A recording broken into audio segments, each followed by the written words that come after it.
Submission Radio, standing here with Dan Hardy, post-fight UFC 241, brought to you by Musashi. Dan, I mean, what a crazy night of fights. Just a couple of thoughts we want to get from you, starting with the Yoel Romero, Paulo Costa fight. I mean, you saw what happened in there. Yoel Romero, usually the big guy in the fight. Paulo Costa looking absolutely huge next to him, coming out there. He didn't get the stoppage like he does in his usual fights. But what did you take away from his performance? And also, in your mind, where does he match up to guys like Whittaker and Adesanya, who he'll be watching at UFC 243 live? Well, I mean, I think he matches up very well against everybody. A lot of it is down to the fact that he's so confident at the moment. You know, even taking some of the biggest shots that Romero's got to throw, he never stopped moving forward. You know, he was always happy to trade punches, and he seems to have one of those physical structures with his neck and his shoulders that he can take punches like Romero can. I'm going to go back and watch it because I thought it was closer than the judges had it, to be honest. I thought Romero might have stolen a couple of rounds, but I'm going to go back and watch it. I thought the second round, Romero's slipping and counter-punching was better, but he was more kind of picking and like he had an accumulation of things, whereas I think Paulo Costa had the bigger power punches. I mean, he throws everything into every shot that he's got. I think he's a really interesting matchup, and it sounds like he's going to be heading out to Australia for that fight as well. So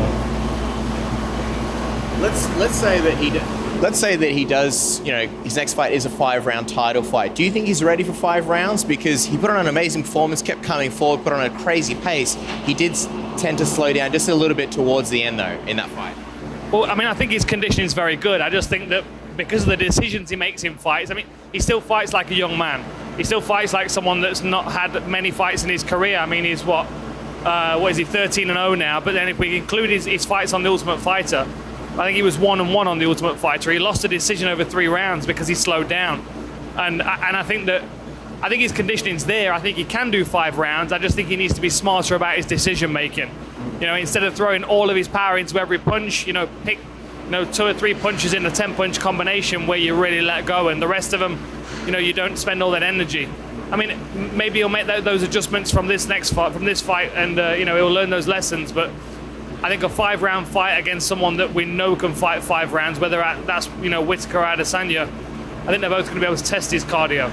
Just quickly, who do you think would be the guy that he ends up fighting? Whittaker or Adesanya? This matchup's absolutely crazy. Obviously, it's going to be a very close one. There's so many things to consider, but a gut feeling right now, early on, before you do all your analysis, who sort of stands out to you between those two? My gut feeling right now is Whittaker's going to take it. I think he's durable. He puts his combinations together well. I think he's more seasoned for MMA as well. My only thought with Whittaker is that he's had 10 rounds in there against Romero. And you just don't know how that can change a fighter, how much wear he's taken on his body. It's been a tough couple of fights and training camps as well. But my instinct immediately says that Whittaker's going to win a decision, outpoint him, land the biggest shots, and then we'll see Whittaker against Costa. Obviously, we're going to talk about Nate Diaz versus Anthony Pettis. We were completely wrong in our predictions. I thought Anthony Pettis was going to do better because of a 3-round fight. He would have the bigger moments. But Nate Diaz's pace, he just drowns guys. He just keeps coming forward. John Kavanagh described him like a zombie, and he kind of was that guy tonight. What did you think of his performance? I thought it was very impressive, and I think it's a great performance over 3 rounds. You add 2 more rounds into that, and I do think that Nate does start to slow down. I was disappointed for Pettis tonight because I thought technically he was going to be able to beat Diaz everywhere in the fight, and I thought that if he makes good decisions and he's able to create space, that he's going to be able to pick Diaz off with his kicks. But Diaz was on the front foot straight away. He shut his kicking game down. He was heavy on that lead leg. He pushed him back, and that's where his toughness comes into play. Diaz is tough for anybody to beat. The one thing I like about him though is that you know what you're going to get from Diaz. So whoever we throw him against, like we know where they stack up against Diaz. He's a good benchmark for anybody, and I think that what we saw tonight is that Pettis is very good, but I think his best weight is at 155. I think he was just undersized tonight. He got pushed back a little bit too much. And Diaz, if he makes 55, amazing, but he's kind of caught between 2 weight classes.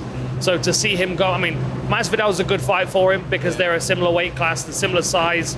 Masvidal came up from 55, but if you put him against someone like Robbie Lawler, that's where the size difference comes into play. Not that wouldn't be a great fight, but You know, I think he is going to be at a size deficit in these at the welterweights. When I think about that Masvidal-Diaz fight, my gut feeling says Masvidal has more tools to beat him. I'm almost thinking about a Anthony Pettis type thing where he can kick, he can mix up all his strikes and really sort of take that fight. Is that how you're feeling at the moment when you think about that matchup? Yeah, 100%. I think, you know, the same thing, like you said, with Pettis. I think Masvidal's got the better skills. I think he's got better striking. I think he's got a more well-rounded game. You know, and he's been fighting for a long time. He's got the fight IQ to be able to make good decisions. The thing is, you know, can he deal with the pressure that Diaz puts on people? I was expecting Pettis to do better with that, but, you know, it didn't happen, didn't work out, which means that I've underestimated the pressure that Diaz can put on people, which makes, for me, the fight with Masvidal more interesting. I still think Masvidal beats him, but the pressure of Diaz is no joke. I remember it wasn't that long ago that you were on our show breaking down Stipe versus DC, the first fight. Obviously, we were kind of shocked by the way that played out. What did you think about this? Because I feel like this fight kind of played out a lot more closer to what you and a lot of other people sort of predicted. And obviously very impressive that Stipe was able to get the finish in the fourth round. Who did you have winning up until that point, though? Did you think DC was kind of on his way to getting a decision, or were you leaning towards Stipe there? I thought DC started very well. I mean, the first round, second round, I thought DC was winning. I thought his accumulation, his volume of punches is, you know, it's enough to push people back, even if there's not the power in it. The thing that I've realized from the last fight to this one is I think a fighter can take a punch better if they respect the power of their opponent more. Like, if you look at the shots that Stipe took tonight in comparison to the shot that knocked him out in the first fight, I would say he got hit with bigger shots. I would say he got hit with bigger shots against Ngannou as well. I just think in the first fight, he didn't think that DC would have the power to knock him out, so he wasn't braced and prepared for it. And I think tonight, you know, his durability showed through. I think he did a better job at staying at distance as well, using his jab a lot better. You know, in the first fight, he was too eager to get started, too eager to crash into the clinch. You know, he throws his right hand very short, which puts him in a position where DC can work his clinch game. I just think he made better decisions tonight, and I think that, you know, going forward, I think we're going to see a more smarter Stipe, because now he's going to be aware that anyone can knock him out. Do you think DC sort of relaxed a little bit and sort of dropped his guard a little bit in that moment where he got stunned by Stipe a little bit too much? Obviously, he kind of had his arms down a lot. It's the fourth round, so obviously you get tired and a whole bunch of stuff. But he was taking a lot of chances. He had his chin out, and it kind of seemed like it was the opposite this time around, where he believed that Stipe couldn't hurt him, just like Stipe did when he got beaten by Daniel Cormier. Yeah, well, I mean, the thing is, like, Stipe with his shots to the head, he wasn't hurting DC. You know, Hans Mollenkamp was standing next to me while we were watching it, and he said, if DC feels the power, he'll put his hands up, and he's right. You know, because DC's so relaxed, he rides the shot so well. So when you do hit him, he kind of, you know, he's got a wide center of gravity, he's got a low center of gravity, so he, you know, he's like a reed in the wind. You know, he just gets knocked back and he rides the power well. Taking the body shots is a different thing entirely. And if you think back to UFC 200, Anderson Silva caught him with that kick to the body that really hurt him. I mean, we saw that. I think Stipe made a good adjustment, and I think that, you know, he was working the left hook to the body and circling out, which means that DC was moving into the space that Stipe was leaving behind. You know, that's where his Golden Gloves boxing comes into play. And, you know, we've underestimated Stipe because he's been knocking people out with one punch, but he's got good skills as a boxer. And I think tonight we saw it, because, like, left hooks to the body aren't easy to land. You know, you leave yourself exposed for a lot of counters, especially with someone that wings his shots, you know, comes in with hooks. Stipe was at a risk of throwing those, so he had to set them up. And I think he did very well. We'll let you go in just a moment, Dan, but what would you say this win does for Stipe, and what do you think it says about him? Because, you know, before he held the record for most title defenses, a very, maybe under-promoted, but a very celebrated heavyweight. People were sort of talking about maybe the greatest. I think one of the knocks was about maybe some of the guys that he beat, but he beat, obviously, Daniel Cormier, who was in the pound for pound rankings. What do you think this says about Stipe Miocic? John Jones, by the way, tweeted out that he's the greatest heavyweight of all time. Maybe a ploy to set up a fight, I'm not sure. Yeah, quite possibly. You know, I can see that fight happening. You know, I think Stipe was validated tonight. I think that's the most important thing, because he was saying from the last fight that he wants a rematch, he's the better fighter in there, and he had to fight hard to prove it, but he did prove it tonight. You know, and now I think that not only we're going to see a new confidence in himself, but I also think we're going to see an elevation in his fight IQ. Like, if you think back to the Fabricio Verdum fight, his reaction, he was almost surprised that he'd won the fight. Now he knows he's the champion because he lost the fight to DC when he felt like he was on top of the world. Now he's proven to everybody that he is better than DC, which probably means he is the best heavyweight on the planet. And I think that confidence will show through in his next fights. He won't start another fight like he did with the first DC fight. He won't start like he's going to get the belt. Like, he fought like a contender in the first fight. Tonight he fought like a champion. He was patient, he was poised, and he took his moment perfectly.